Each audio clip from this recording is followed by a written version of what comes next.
நான் லடாக்ல இருந்து வந்துருக்கேன். சரி. இது கன்னியாகுமரியில் ஆரம்பிச்சு 24/2/2025 ஆரம்பிச்சு கன்னியாகுமரி வழியா கோவா போய் கோவாவிலேருந்து மறுபடியும் லடாக் போனேன். லடாக்லேருந்து நியூ டெல்லி வந்து நியூ டெல்லியிலேருந்து திப்ருகட்லேருந்து கல்கட்டாவில் வந்து மணிப்பூர்லேருந்து சென்னையிலேருந்து இங்கே திருச்செந்தூர் இன்னைக்கு வந்திருக்கேன். இதோட 198 நாள் இதோட முடிஞ்சிருக்கு. 10,812 கிலோமீட்டர் இன்னைக்கு கூட கம்ப்ளீட் பண்ணி. என்ன நோக்கத்துக்காக அண்ணே எப்போ அரசியல் வருவார்னு நம்ம ரொம்ப எதிர்பார்ப்போம் தான். அண்ணனால் உருவாக்கப்பட்ட டிவிகே கொடி, அந்த கொடியோட அபிஷேக வாக்குன்னு சொல்லிட்டு 12,000 கிலோமீட்டர் நடக்கிறதா டார்கெட்டு. இப்போ வந்து 10,812 கிலோமீட்டர் கம்ப்ளீட் பண்ணியிருக்கேன். இன்னி போனால் ஒரு 11,000 கிலோமீட்டர் கம்மி பண்ணுவேன்.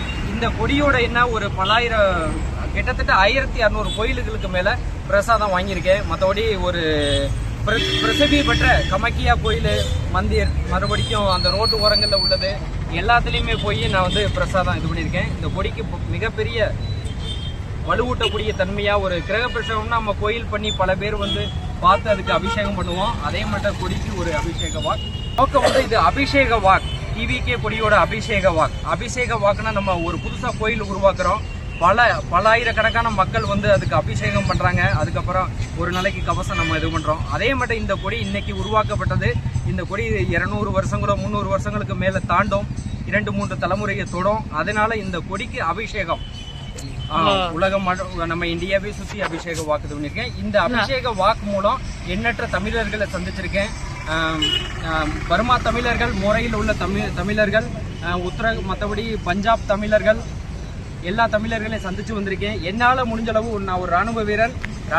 என்னால் ஆட்சி பணியை வந்து பணி செய்ய முடியாத களப்பணி. என்னால் முடிஞ்சளவு நான் இந்த நடைபயணம் மேற்கொண்டு ஒரு 10,000 மேலே பேர் சந்திச்சிருக்கேன் தமிழர்களை.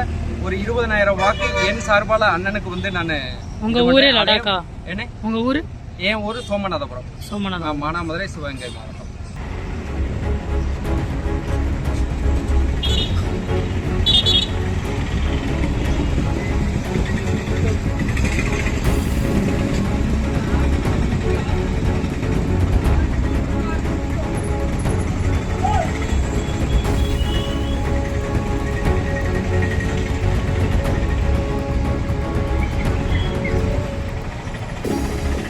இந்த ஸ்ட்ரெச்சிங் வந்து என்னோட உடம்புல அழுக்காயிரும்.